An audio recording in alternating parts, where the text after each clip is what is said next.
هر روزم فقط شده نوشتن از احساسم به عشق تو، همین که از تو دورم، همین که عاشقت شدم سنگ صبورم.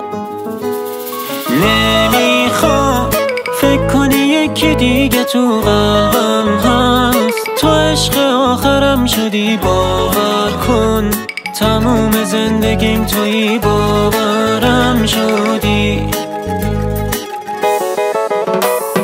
احساسی ترین دقیقه های من این لحظه است که هستی تو کنار من، احساسم بهت عوض نمیشه عشقم.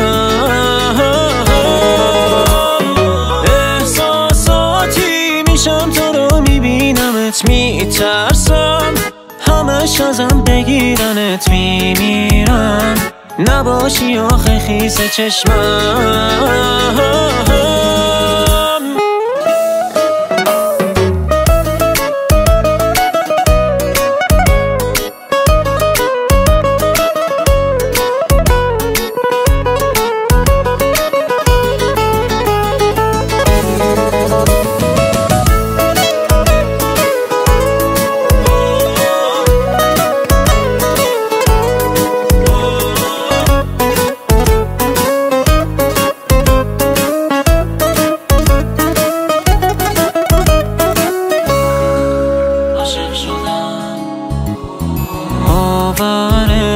شاید نشه که من برات میمیرم، بگیری عشق از چشات ها.